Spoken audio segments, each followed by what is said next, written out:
Hey guys, it's Martin Cliffe. How are you doing? In today's video, I'm sat down chatting with Ed Cooke, formerly of Voyager Project, and just finding out what's going on in his life now.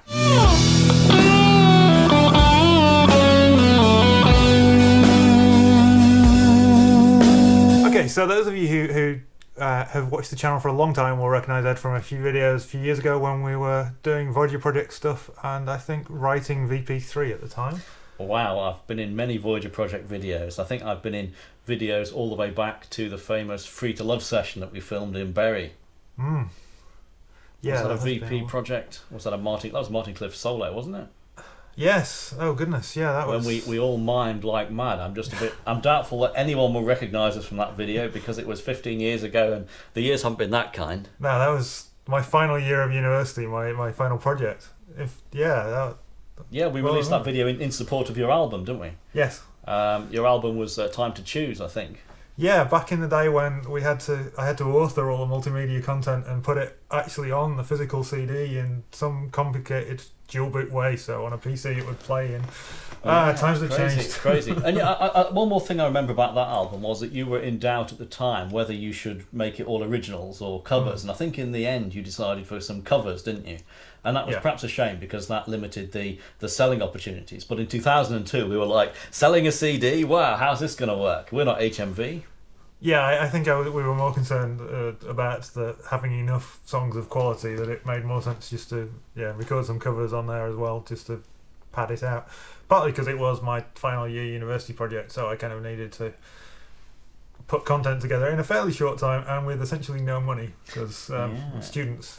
So yeah, and you got a 2-1 in the end, didn't you? Yes, I did. Yeah. Pretty chuffed with that. And finally, now I'm actually making use of what I learnt at university so many years ago. You really are. I mean, you've just now shown me the latest video that you've made for Harrow in Hong Kong. It's pretty awesome. It's really nicely paced. Yeah. It feels natural. It doesn't feel as if you've got a gun to the student's head going, say that Mrs. Morris is a really good head of sixth form. Yes, yeah. No, it's been good fun to get back into that side of things, and hopefully my YouTube content will benefit as a result of what I'm learning in that job, and that job will benefit from what I've learned doing YouTube. You've got to have more than one string to your bow, haven't you? Absolutely. I think the one I'm here to plug today is my writing. I have here some copies of my latest book, The Delight of Boxes and Other Stories. People ask me, why is it called The Delight of Boxes? And the answer is, I need to think of a title so that I could grab this work, which was for hire by a really talented cover artist in Thailand. He was practically giving it away, and so I had to think of a title so I could get the text set.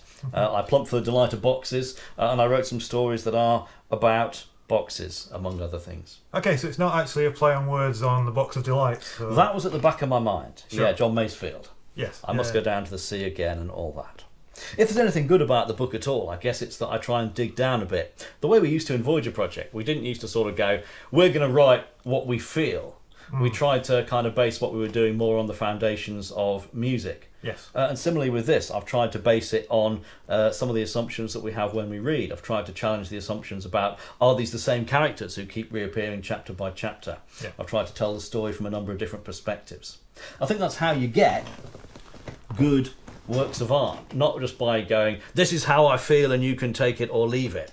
Yeah, that kind of gives you the whole sort of disposable pop kind of music scene and all that, and again, your tabloid journalism and all that. But worse than that, it depends on other people feeling the same as you do, because what if they don't? Sure. They aren't going to buy it. Yeah, whereas writing something a bit more abstract, which is something that, for those of you who don't know, Ed was the primary lyricist in Voyager Project. I did write a few songs myself, but maybe the ones that weren't so great. Taking a slightly more abstract view at something we were trying to put across helped. Maybe not help with our number of sales, but it did at least help create something that was a bit more timeless. Well, that was the idea. I hope that it will have a longer lifespan. I mean, I think the success of things like Harry Potter is that it's a very open space. I think that people can read stuff into it. I think that J.K. Rowling has left tactical spaces for people to fill in those gaps with their own experiences of school. I never got to learn any magic at school. No, me neither. But and you're still at school. Yes. You're still hoping for a magic lesson. Still not learning any magic. Your science department has got that crazy burner thing.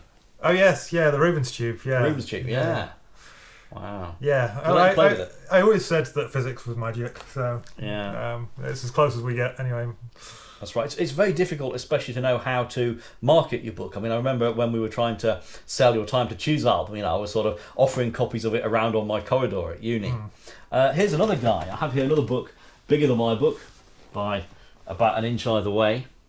I have here a book by a chap called Rick Brindle called We Are Cold Steel. This is Rick's second book. I haven't read it yet. I read his first book, and what attracted me to it was the cover illustration, which may put you in mind of This Is Spinal Tap. It's about a metal band. Yeah, it definitely has that, and it has the kind of almost Iron Maiden or Motorhead font to it, and yeah. That's right. If you look very carefully, though, you'll if you compare the covers of the two books, you find that I think he's actually used the same illustrations twice. He's just cut the figures out and stuck them in a different position. Right. Yeah. But I enjoyed reading the first book, which was called Cold Steel on the Rocks, because it brought back some of those memories of being a band and going to gigs and finding that the venue wasn't perhaps all that we expected of it. Sure. I think my favourite gig memory was that time we went to a place in southeast London and they swore blind they didn't have a drum kit. So Martin went from Manchester to Birmingham to pick up a drum kit, and we zigzagged across the country, and we arrived in southeast London, and the first thing that greeted our eyes as we threw open the doors of the venue was one of the biggest drum kits I've ever seen, I think. Yes. Yeah. How did they not notice it? I don't know. Oh, Yeah. we haven't got a drum kit. Oh, that. Oh, I don't know about that. Oh.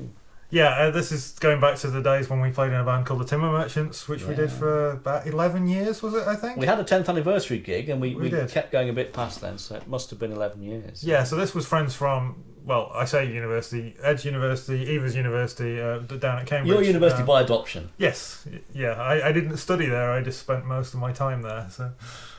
good times, and we're still in touch with most, if not all, of the guys from that band. So yeah, I went to see some of them just the other week in London. They're all doing really well. Great, yeah. Obviously, as age goes on and people get married and have families and all that, it was becoming a bit impractical and living up and down the country even before we left the UK to keep it going. So it was the right time, I think, to nip it in the bud. But yeah. It would be fun to get together maybe in a few years and have a 20th anniversary. So what have we learned, do you think? I thought your channel on YouTube was partly pedagogical. What tips can we offer? I mean, I guess my regret is that I didn't do more practice. Maybe that's everyone's wish. That's always an issue. I think as well, because we played a lot of covers, but we kind of didn't really ever listen to the originals. So that's true. We didn't try and emulate what we're hearing on the record. Maybe we should have done some more of that. As a guitar teacher, sort of in the UK a few years ago, I remember having to teach songs that we'd done in the band, but having to actually go and learn them so I could teach them correctly, because what we played back then was nothing close to what the actual original was. It sounded okay, but there was some doubt in our minds, I guess, about what people wanted to hear. I remember once we changed the lyrics to Bad Romance? Bad Romance by Lady Gaga, and the audience loved the song, but they screamed and shouted the real lyrics over ours, so the attempt to put a new message across didn't quite work. Yeah, I think there was the combination of that, and also trying to a lot of people don't really worry too much about what the lyrics say or mean, so we maybe paid a bit too much attention ourselves to things that at the end of the day the audience didn't really care too much about. That's right. Have you also made some videos about the sort of the fundamentals of music? I know you share a lot about equipment. I have some coming. Back in the day when I first started this channel, which was 2009, 2010, I did a series of lessons about rhythm guitar specifically, and I had some requests, interestingly, on the back of my Lego videos, asking about if I could do some more kind of applying pentatonics and that kind of thing. So that is coming over the next few months, hopefully. I've got a series of things about the way I apply pentatonics, which isn't necessarily your traditional blues way, because I'm much more than just a blues guitarist. Sure, that's the trick though, isn't it? That people know what a scale is, and they know what an amazing solo by a top guitarist sounds like, and they can't sort of make the bridge between. And I guess the only thing I want to say on that front is that it's helpful to have the mindset that you are, for the longest time, a beginner. Yes. It's okay, if you can't think of anything else to play, it's okay to go up the scale and then come down it again. Sure. You don't have to jump straight from knowing the scale to rocking it out. Yeah, I think that's really important. It does take time, and it's a learning process. And I've been playing 27 years, and I'm still learning. So it's not you can get to a giggable standard if you're playing, pub gigs with mates, within 2 or 3 years of picking up an instrument. But less. Yeah, but that doesn't mean that you then stop learning. Yeah, I think if we were to go back into the Timber Merchants now, and we were all, early 20s or late teens at least by the time we put that band together, we would start it differently and we would approach things differently than we did then. Sure. Yeah. Now, in terms of music, can I bring this a bit around? Are you doing much in the way of music these days, or?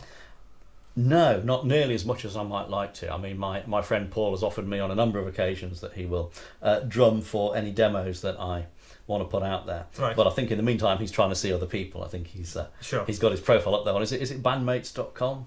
I'm not sure. I'm so removed from the UK music scene at the moment. Yeah, so am I. Okay, so hope you've enjoyed this little chat and the one I did with Rob that should be out either before or after this, depending on when I schedule the videos. More of these hopefully to come. I'm going to try and do some interviews with some musicians in Hong Kong as well in the coming weeks. Thanks for watching, guys. Subscribe, like, all that kind of stuff, and we'll see you soon.